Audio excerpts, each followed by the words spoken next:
Welcome to the Hero Maker podcast. I'm Andrea Shreeman, writer-director EP, living in LA. I'm Jennifer Morrison, and I currently serve as the Commissioner of Public Safety for the state of Vermont.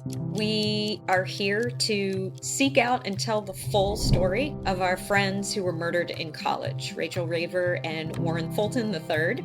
We really need to make sure that their deaths were not in vain and that every possible lesson and improvement for the system can be squeezed from the retelling of the circumstances that ultimately led to the identification of their killer. Hello, and welcome back to the Hero Maker podcast. In this episode, Andy and I were privileged to speak with Velda Jefferson, who lost her daughter Tina in a violent event committed by the same killer who took Rachael and Warren. Tina was the first known murder victim of Alfredo Prieto. She was killed 6 months before our friends and just 20 minutes away in Arlington, Virginia. At the time, and for many years in the late 80s and early 90s, police did not see a connection between the events. 12 years later, in the year 2000, the two events were finally linked through advancements in DNA technology. The Jeffersons went on to form a meaningful bond with both the Raver family and the Fultons. Personally, I was very inspired by how Velda leaned on her faith to get her through the overwhelming grief of losing Tina in such a violent and sudden manner. I hope you'll find inspiration here too.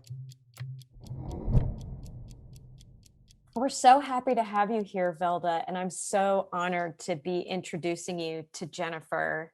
Did you, by any chance, click on and see what Jennifer's doing as a profession these days? Yes, I did.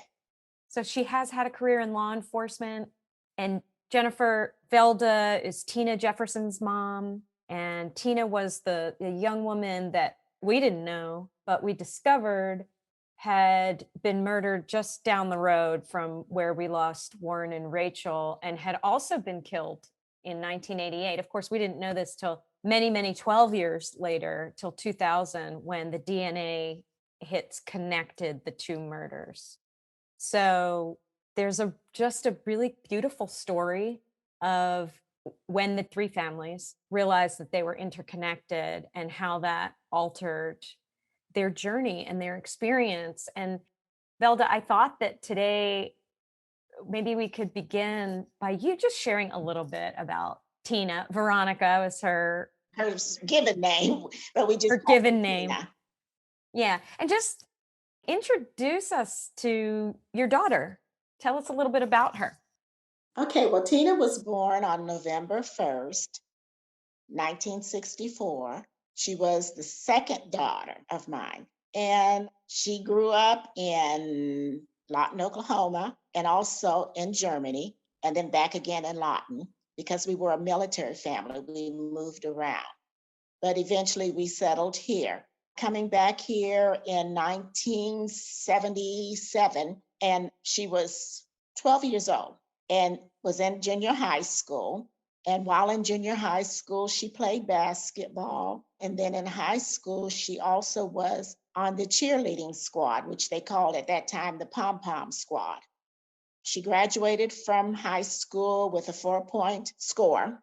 And she went on to OSU, Oklahoma State University, that summer, right after she had graduated. And while at OSU, her grades were okay, but she found out she had to study just a little bit harder. And she joined the sorority Delta Sigma Thetas. And basically, she was a good girl. I had no problems out of Tina whatsoever. She was friendly and very open, to meeting people and everything. And she was active in the church. And then how did she end up in Washington, D.C.? Okay. Just before she graduated from OSU, she was recruited by the CIA. Her field was accounting. And so that's where they hired her, in the accounting part of the CIA. She had an uncle up there that was stationed in the DC area. He was in the Navy at the time. So we knew she had family up there, so we felt like it was okay for her to go. Crystal, even though they had a large age gap between them, went up to stay with her the first summer she was up there. And my older daughter and myself, we went up to visit her. So Crystal is your third daughter, and she lived with Tina? Just briefly for the summer. But when Tina was in college, she would visit her during spring break and just hang out with her. Got it. Say a little bit about her personality, because I remember some wonderful things that you told me before. She was a very loving, caring person, very bubbly. She had a smile. Everybody says that she just would light up the room when she walked into it. She was very outgoing, a little outspoken. Can you tell us an example? Because a little chuckle there. So I wonder if you're thinking about anything in particular. What kind of outspoken? And it reminds me, we haven't mentioned her car. Tell us also about the car that she was driving, because it does come up in the profiles. I thought it was such a great expression of her outspoken personality. She did not mind saying what was on her mind, in a nice way. She could hold her own in an argument. Her car was her gift to herself when she graduated college. And it was a Camaro, yes, a red Camaro. And she really liked that car. And it was red. Her sorority colors were red and white. And so she picked a red car. Awesome. So your husband's no longer with us. Yes, correct. Yeah. When did we lose him? In 2007. Got it. So he wasn't alive for the trial. No, he was gone by the time we had the trial. He passed away that April before the trial. But it probably was some great relief to know that the man that had killed his daughter was in custody and they had discovered who he was. Oh, yes. Jen, what questions do you have for Velda? Well, first, I wanted to say hi, Velda, and I can't believe all these years have gone by and we haven't actually met. But I think you're very brave to tell your daughter's story and help us understand the situation, because I think there's a lot of lessons in your strength and in your grace and in your faith. So I might have just given you the answers to the first question I would ask you, but what do you attribute your ability to not just cope with, but indeed in many ways share some light with the world in the wake of such a horrible tragedy? As you said, my faith is my strength. And if I can help someone in any little way to recognize and to get through a horrible event in their life, it's worth it. Did you have people helping you the way you're helping others? Yes, I did. At first, I had my natural family, and then I had my church family. And there were a couple ladies that were older than I was that I had known for many, many years. And they would just encourage me. They would say, I'm praying for you. You can make it. You'll be all right. And basically, that was how I got through it, with prayer and leaning on encouragement from other people. Right. Was there ever a time where your anger or grief felt like even prayer might not be enough? I can't say that, no. Because when I first found out about it, I was at work. And when they took me off to the side to tell me, the first thing I did was fall on my knees. And I said, God, I can't do this by myself. You're going to have to help me. So I've always leaned and depend on him. Can you tell me a little bit more about what the death notification was like? Who is they? Who pulled you aside and gave you the news? Okay, well, my husband and some of his cousins had gone on a road trip, so he was not at home. And like I said, I was at work, and my supervisor came to me and says, we need you to go to the guardhouse, which was outside of the plant. He told me something happened to a guy, and we just need you to come and be with us. So I said, okay. And when I got outside and went to the gate, I saw my husband's best friend. And I said, Bill, what are you doing here? And then by that time, my husband's commanding officer showed up and he says, I've got something to tell you. And because my husband was gone, I thought it was him. And I said, Jeff. And they said, no, Tina. And I just fell apart. I can only imagine. Was there anything in that moment where you're being told of your daughter's death that you wish had gone differently? Or perhaps the converse? Was the messenger of the news important? Was the way the news was shared with you part of your path to healing? Probably so, because like I said, he was my husband's best friend, one of his best friends. So that meant he was always at our house. And so Tina called him Uncle Bill. And even his commanding officer, we had actions, together, interacted together. So there could not have been a better way for me to find out than through them. Yeah. And usually that's what the military does. And if my husband had passed, they would have come out to the house and told me that. And then after they were there, my pastor, he was out there also. And he prayed with me and for me. Wow. That's a lot of support. Your pastor was there on that very first day or in those few moments? No, the very first day in the hours. And then because my oldest daughter lived about 45 minutes away, he and his wife drove me to where she lived so that I could tell her what had happened. That's an incredible support network between your church family, your military family, and of course your biological family. Velda, your husband, Jeff, obviously had the same support systems that you did. Yes. How the information got to him was going to be different because he was traveling. But in terms of the way you each coped with the loss of Tina, maybe you could say a little bit about how it impacted him differently, or even your other daughters differently, because again, he had similar support systems, but maybe didn't have the same experience you did.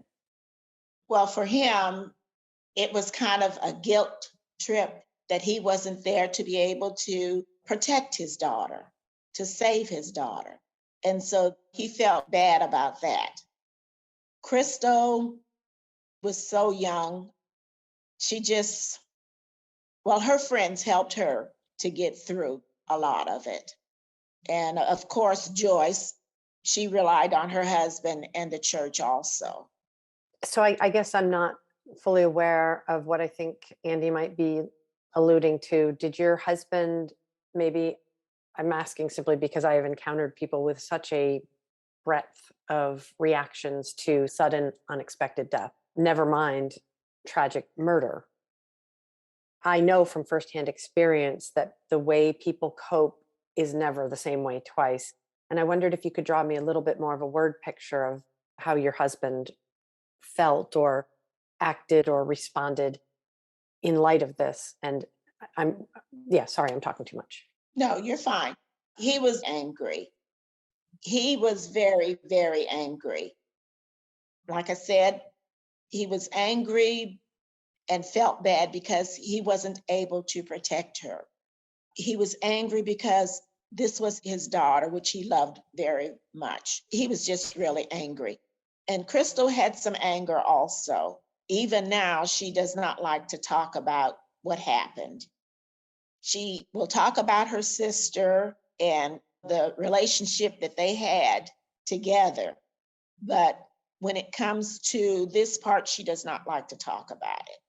I hope I get to meet Crystal sometime. She's definitely been avoiding me. I should not have spoken for her. And I thought, oh, well, she would, after all this time, and it wasn't about him. It was about Tina, that she would be able to do it, but no. Yeah. So there was a long period of not knowing. True. Not knowing anything. Who or what? That's right. Yeah. And it was many, many years. And then you lived so far away. Yes. which must have really contributed to that helplessness. Yes. Feeling of helplessness. So can you just share a little bit about what it was like interacting with the police department? And did you try to pursue answers? Did Jeff try to pursue answers? He took it upon himself to try to do everything that he could to find out if they had any new information, where they stood on different things. And he would always call the police department in DC just to see where they were.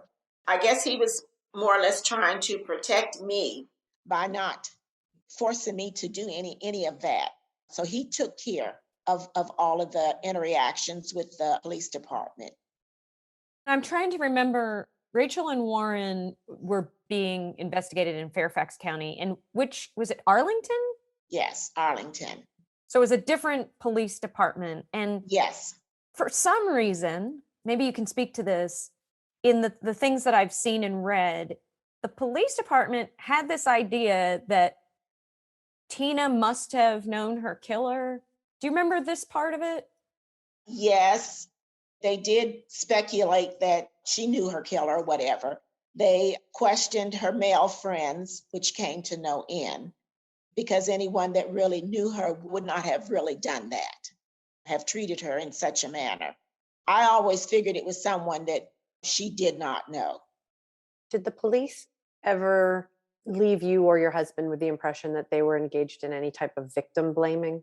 Like, why was she where she was by herself, or anything that you perceived as victim blaming? No, they did not do a victim blaming that I can remember. Well, that's good, because back in the day, that wasn't all that uncommon. So I'm happy to hear that. But I remember seeing an account, and this was on one of the TV shows, Yeah. that there was a police officer Yes, that had seen her car yes, and had followed the car for a while, but he was off duty. yes. And so he, even though it Didn't looked do like it. there might have been something was strange about it, he decided not yes, to pull them over. yes. Do you remember I this? do. Can you say more about that? I do remember that. And that kind of made me angry, because I thought, well, if it was his daughter, or even go so far to say, if it was a white girl, would he have stopped? Because that made all the difference. Had he had pulled them over, she would probably be alive today. So that I did have some bad thoughts about. I think a lot of people did. I mean, and I heard about it after the fact. Mhm. I'm sure this officer who was off duty had his reasoning of why he didn't think that was a good idea. Jen, maybe you could, I don't know if it's appropriate to say something about that. Well, without knowing the specifics, listening to just what the two of you were saying, my first question was he in his personal vehicle? In which case, how are you going to, quote, pull someone over Mhm. in a car that doesn't have blue lights or sirens? And I think we're talking an era where it was before people commonly had cell phones. If they did, they were the size of Oh, yeah. a knapsack. So the logistics of, quote, pulling over someone while you're off duty back then aren't the same. You wouldn't have a police radio in your personal car to just let headquarters know that you're following a suspicious vehicle. So that's out the window. You probably didn't have a cell phone back then. Mhm. So by the time that person may have stopped at a phone booth and called in, they would have lost sight of the vehicle. And you certainly would never have been trained to forcibly stop a vehicle in your personal car if you're not in uniform, properly armed and equipped. So it seems to me like an incredibly unlikely situation that could have happened to do that.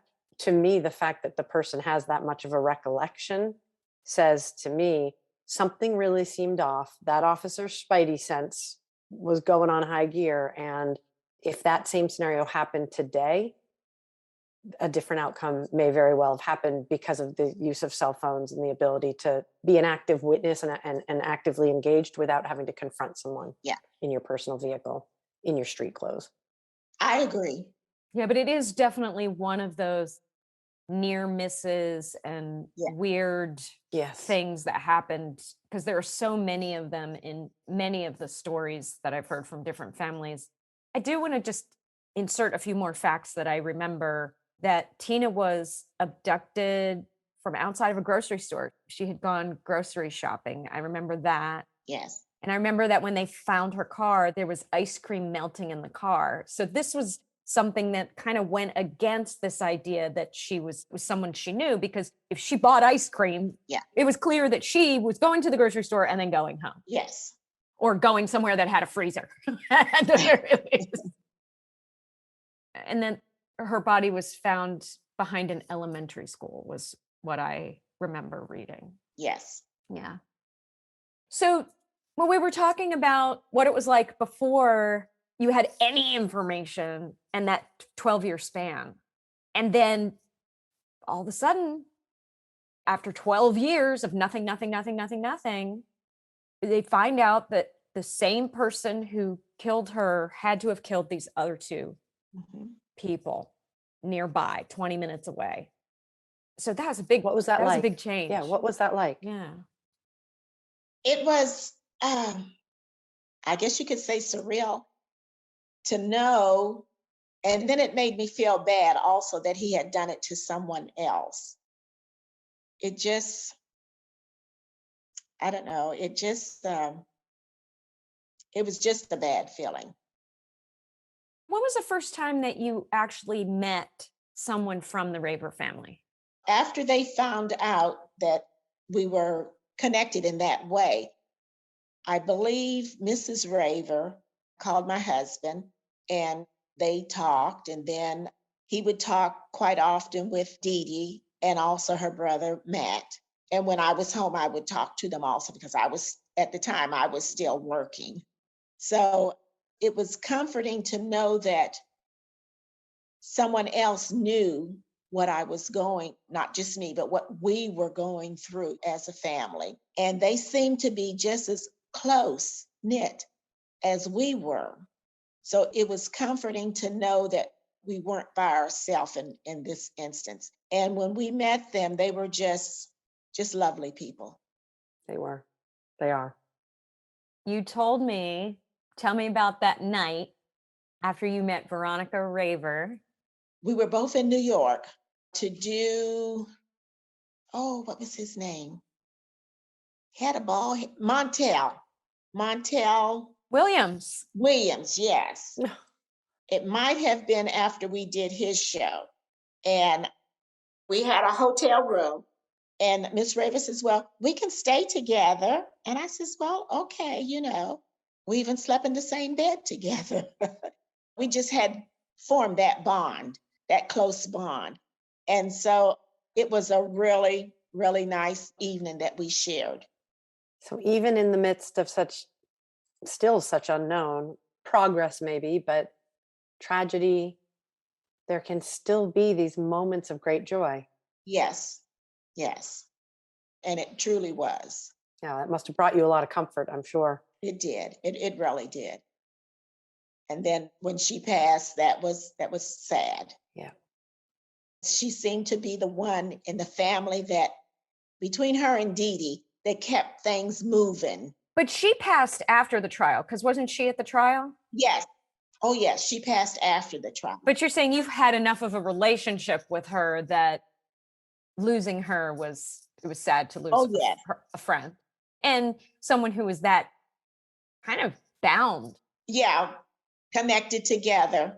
Yeah. Yes. Well, because one of the other interesting facts is that your daughter was actually killed on her daughter's birthday. Yes. And so it was this revelation that once you met, that for the last 12 years, you had been grieving on the same day. Same day, yes. And then also with Veronica and Veronica. Yeah, that was her name. Yes. Yeah. Did you do a lot of those interviews and shows, and what was that like? And was that helpful or was it frustrating? It was helpful in a way, because this was before we knew who it was. And also to help get the story out, and also to always have hope, to let people know that we still had hope. We had not forgotten, and that we were willing to do whatever we needed to do to bring justice forth. To continue to have hope is very, very important, because I could see very easily where someone could be just emotionally, physically shut down and immobile and want to crawl under a rock. And that's not going to help cases get solved. No, I mean, but there are a lot of people for whom that is their only reaction. And not everybody has the same coping mechanisms, such as faith and family and multiple layers of support that Velda had. I mean, Velda spoke about Jeff's regret at not being able to do something before the crime to protect his daughter, to save his daughter's life. And then in the wake of it, the desire that I've experienced is that the family members want to do something. They do not want to sit idly by and just wait and trust that law enforcement is doing everything they can. They want to be part of the solution. So I completely identify with what she's saying, that this felt like there was always hope that we'd reach a new person by a television program who hadn't heard about this or didn't know we were looking for information. There's always one more stone to overturn. And it's the same way that an investigator feels when they keep coming up empty, is that they just keep looking for another stone to turn over, to find a clue, anything, a trace of something, to try and start connecting some dots. And so it's almost like the family, in what Velda's describing, is operating in parallel to what I imagine the investigators were doing. And remember, at this point, it was still investigators in two separate agencies up until the time they made the connection. But I promise you that these folks, if they were worth their salt at all, and I have every reason to believe they were the best of the best, they were continuing to try to find threads to pull, to do something to move the ball forward, to just get a little more progress, and really hoping that someday that momentum would pick up to where you find people who have recollections that have not been heard before. You find physical evidence, you find corroborative evidence. And, it's again, like in the wake of tragedy, there's still positives that come of it. If these cases have taught a new generation of investigators about the power of DNA, and if it has taught patrol officers and detectives across the country about the power of contributing DNA evidence to CODIS or any other system that can link DNA to other victims or other perpetrators, then your daughter's death certainly has paid a huge dividend towards improving the way we resolve these terrible cases. Because I know at the beginning of my career that contributing DNA evidence to a national database wasn't even a thing, but it certainly is now.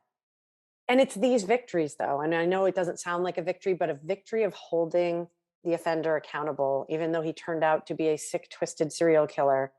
The victory is that we now have powerful evidence that these databases work. And I'm glad for that they have more tools than what they used to have to bring forth justice. Indeed. Your daughter's specific case wasn't tried, but you did attend the trial for Rachael and Warren's murders. And in going through that experience, that's a whole other thing. Why don't I just let you talk about that experience? Well, it was Rachael's and Warren's trial that we had gone to. And the reason I did not pursue, because they had more evidence for Rachael and Warren than they did for Tina. So I figured, well, he had more of a chance of being convicted. So that's why we went with that. In the courtroom, I just looked at him because I wanted to see what type of person he really was, who could do all of this, just what type of person he could be.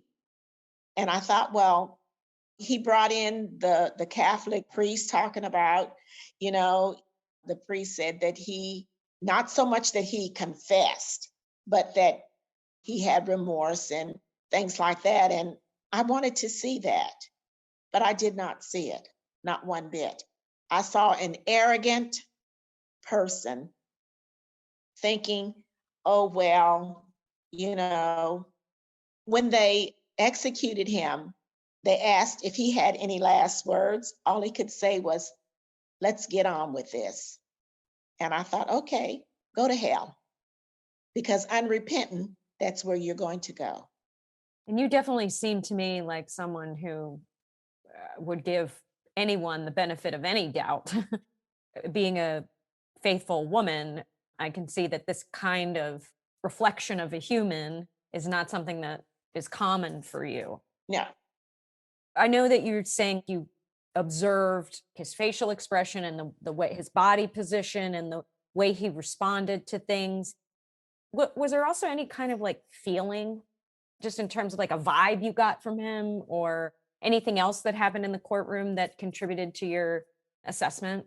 To me, he was very cold.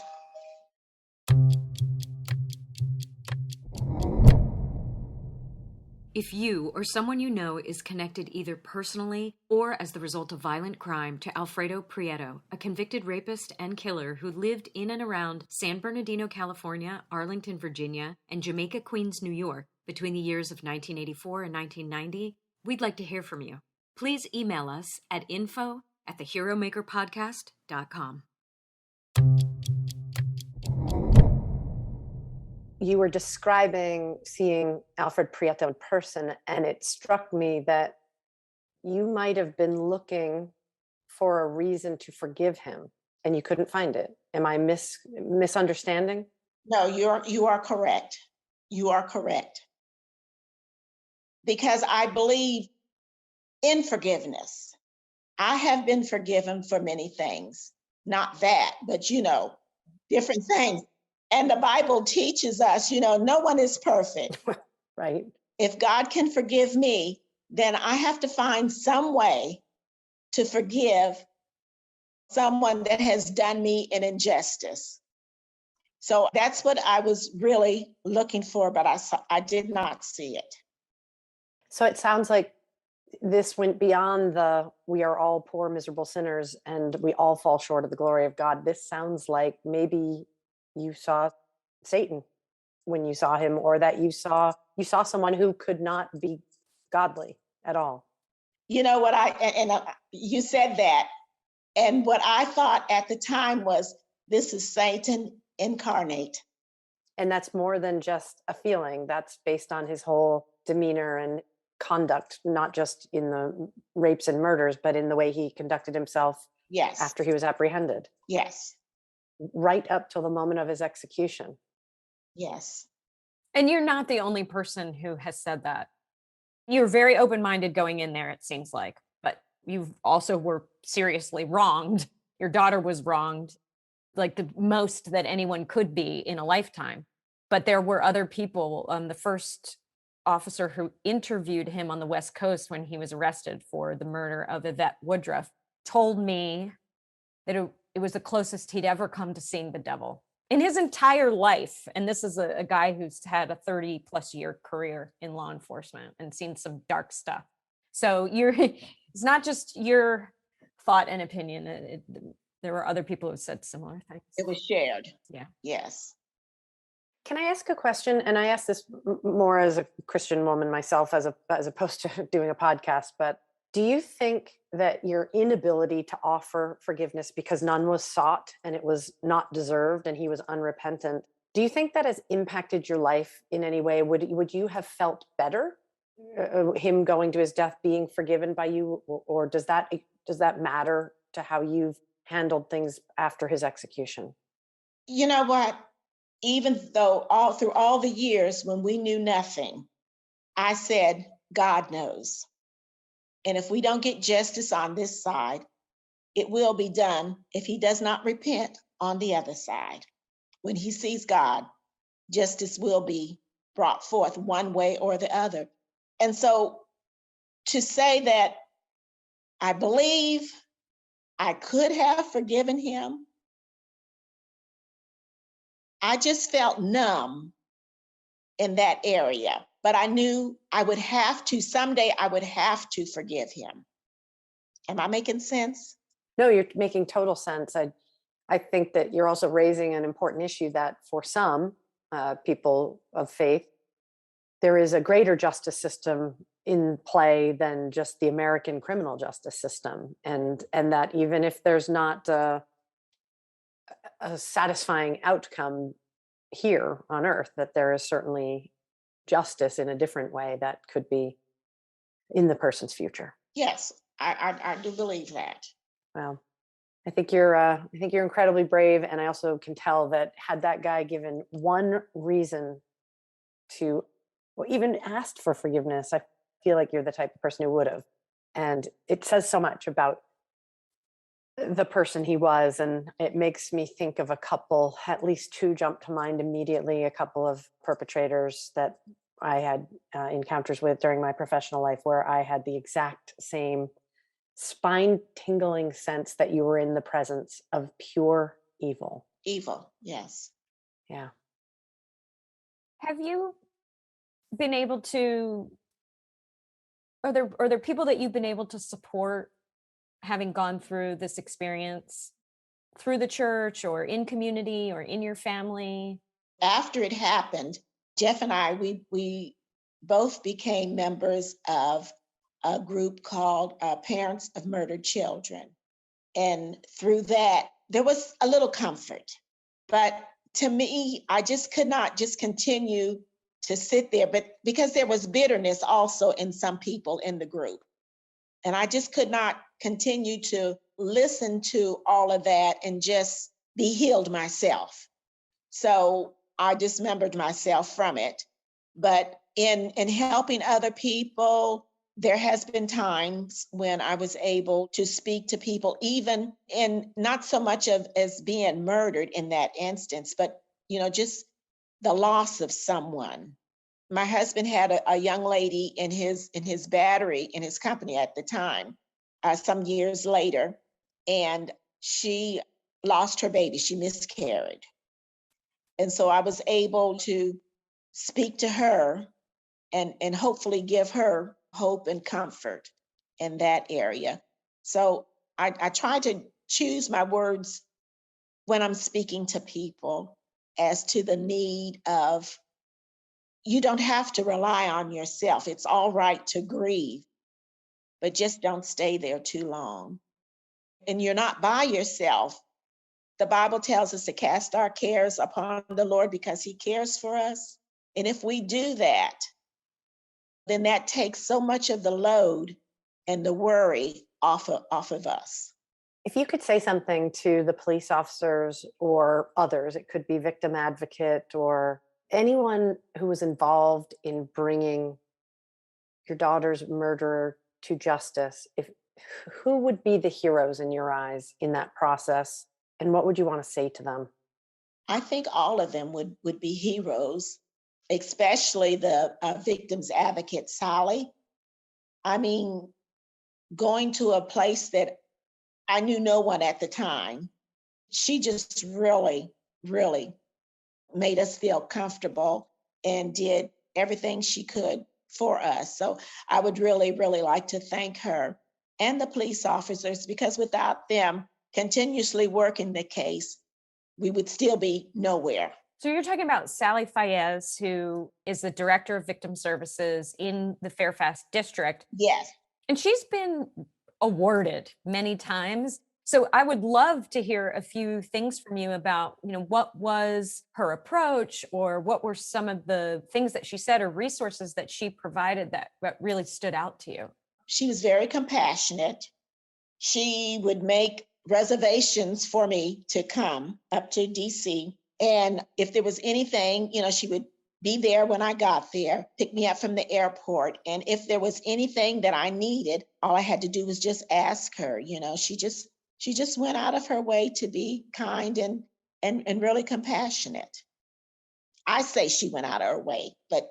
Well, I'm guessing that there are some people who work in that area who don't pick people up at the airport or aren't on the other end of the phone at 10 o'clock at night or whatever, but also that is what that job, the victim services position, is designed to do, is to be of extraordinary support. And it sounds like she really takes her job seriously and goes above and beyond. But also, I mean, I would love some support making reservations. I mean, but for you to not have to think about those details Yes. and just show up, and it's almost like she just took any kind of difficulty or hurdle out of your way and was right there for whatever you needed. And Yes, it's a she true did. liaison for you. That's Yes, she did. really wonderful to hear. Janet, is that your understanding of what that role usually provides, or does that sound on par with what you've experienced? That sounds on par with the very best victim advocates. I think you hit it on the head, Andy, when you mentioned that not all of them would show up at the airport. Some cases, I'm sorry to say, sometimes the more heart-wrenching or gruesome cases, then somehow we manage to provide a little more service, like picking someone up at a busy airport so they don't have to navigate a cab in the city or the metro in Washington, etc. In my experience, we have tremendous victim advocates at the prosecutor's office, but we always, at Burlington PD and Colchester PD, where I served my law enforcement career, we would assign a family liaison, and it was usually a detective or a police officer who was not the lead investigator on the case. So this was to provide an additional layer of support, but most importantly, to be able to provide an immediate conduit of information to the family so that they heard about developments or things from us before they heard it in the media. And of course, today it's a whole new animal. We have to get to the families before social media gets it, which can be instantaneous. It's a whole nother level of providing family liaison and advocacy services. But it sounds like this woman did just what she was supposed to do, and then a whole lot more. I'd be curious, Velda, if you could tell me a little bit about how she helped you navigate the justice system. I mean, she certainly took care of the logistics of getting you there, but in terms of the legal proceedings, can you tell me a little bit about how she helped you with that? Well, she informed us about the prosecutors, the lawyers, and introduced us to them. And she was at the trial with us during the whole time. Wow. So I assume you could ask her anything you wanted if you didn't understand what was happening during the proceedings, etc. Yes, That because must she have was felt, right next to us. yeah, and unfortunately it wasn't her first rodeo, right? So she was able to answer your questions and help you understand the process as well as make it less inconvenient for you to have to come there. Yes. Well, sounds like we need more Sallys in the world. Well, if the world worked like it should work, we wouldn't need Sally at all. Oh, amen to that.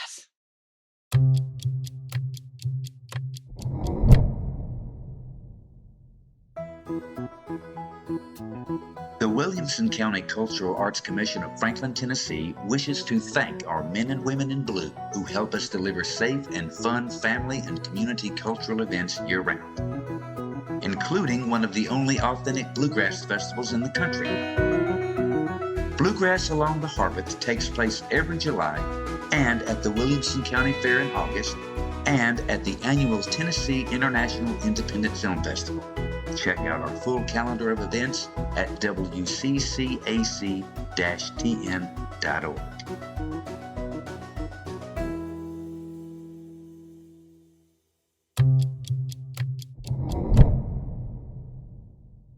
In addition to your amazing Christian perspective that has brought you through this, if you could tell the world about Tina's legacy, how you would want her remembered, what would you want us all to know? Because I never had the privilege of meeting your daughter. I knew Rachael and Warren, but not your daughter.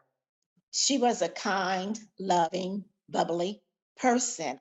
Since her death, many people had said that she was an inspiration to them.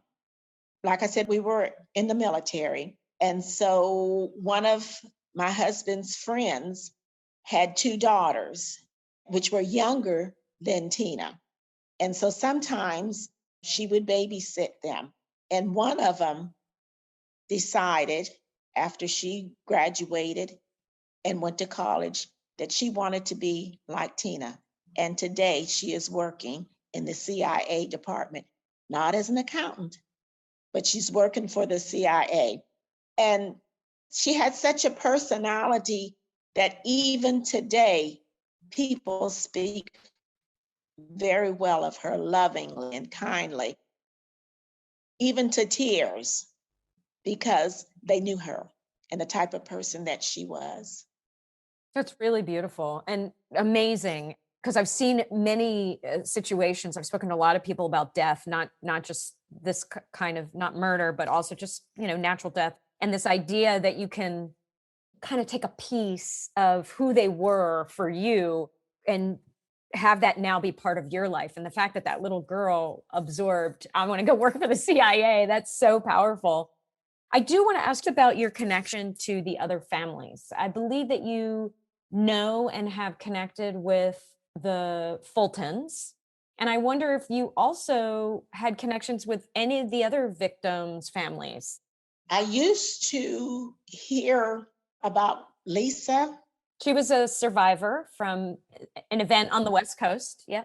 Yes, she was one of the ones that I think really put him where he is today. Say a little bit more about that, because I'm guessing that you actually were there when she testified in Virginia. I believe I was. Her and her mother were at a friend's house, and they decided, I believe it was, that they were going to leave there and go somewhere. So while they were in the house, Prieto and a couple of his friends broke in the house, kidnapped them, took them hostage, and out in nowhere. And yeah, somewhere very remote. Yes, and raped them and proceeded to kill them. I can't remember the other young lady's name. Yvette Woodruff. That's what it was, Yvette. I think it was Yvette that died, wasn't she? Didn't she? Yes, yeah. He shot her, but then his friend, because Prieto had raped Yvette and shot her, and so then his friend was supposed to do the same to Lisa, but he didn't. I don't think he shot her. And so she played dead. And so they thought they were dead. Well, Prieto thought they were dead, so they left. And when they left, she went to get help. I think she tried to carry her mother to as far as she could, but to make a long story short, she was able to get the attention of someone at some plant or a foundry or something other, wherever they were. And she was rescued, and they took her to the hospital, and she was able to identify Prieto. And so that's how he was in jail all those years when we knew nothing of him. So I'm guessing that some of this, maybe much of it, is new information for Jennifer. Had you heard any of that before? No, I hadn't heard that, actually. I mean, I knew he was in jail at the time that they made the DNA connection. Yes. But I had not heard that particular story. And it raises so many questions for me that are for another day, I'm sure. But who was the accomplice of Prieto that didn't kill her? Because that would be an interesting story to hear. And was it 3 women that were abducted and taken out there? 3 women, and they were taken by 3 men. And then each man had a girl, and they weren't women. I mean, one was an adult woman, but the girls were like 15. Yeah. And yeah, each they were adult teenagers. male had one woman to rape, and then was supposed to be responsible for killing them. Yes. And was the young woman who was not shot, they were stabbed. She and her mother were both stabbed. Yes. Was she able to save her mom? Yes. The mom and the daughter both lived. And the daughter's name is Lisa, and that's who you were talking about, Velda. So you were in contact with Lisa for a while. For a while, yes. And if I'm not mistaken, sometimes I still see her name, or she'll post stuff on Facebook about her grandchildren. Wow. And did you stay in contact at all with the Fultons? For a number of years, and then out of the blue, it was before the pandemic, Mr. Fulton called me, and we talked, because they did not want to get involved with the aftermath of things. After the trial, it was like they were finished. Yeah, I've never gotten to meet them, and I hope that along this path that I do get to meet them And their son. I believe his name is Stuart. Yes, I believe it was Stuart. Velda, one of the things that is really important to us in doing this, bringing people together to recount these stories, is that there's a legacy of positivity and wisdom left for the future, so that everything that we've all been through has some meaning and, like I said, a positive legacy. What else is there for you to share?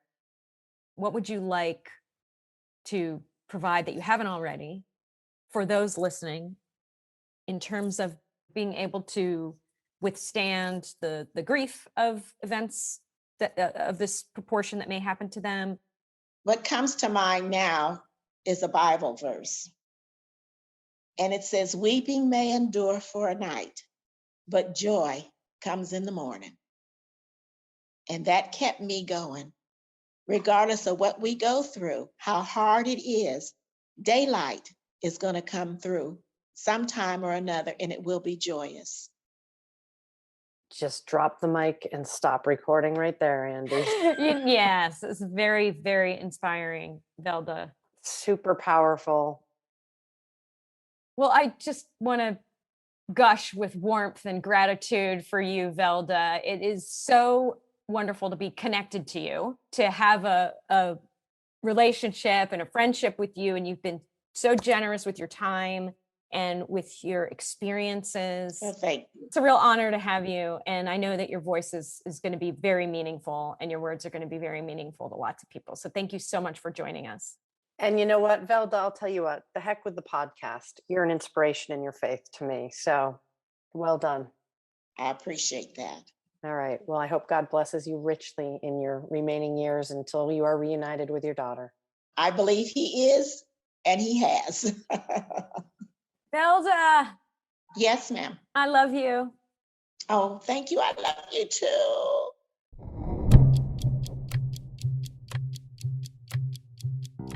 Thanks to audio producer, mixmaster, and sound designer Andy Bill of Submachine Audio. Thanks also to media producer Michael Doherty. And thanks to me, Hero Maker director and producer Andrea Shreeman. Please subscribe to the show where you listen to podcasts and take a moment to rate us. It really helps the podcast grow. We're also on Facebook, Twitter, and Instagram at The Hero Maker Pod. Want to collaborate or suggest a guest? Please email us at media@theheromakerpodcast.com. The Hero Maker Podcast is a production of Prudent Pictures. Thanks so much for listening.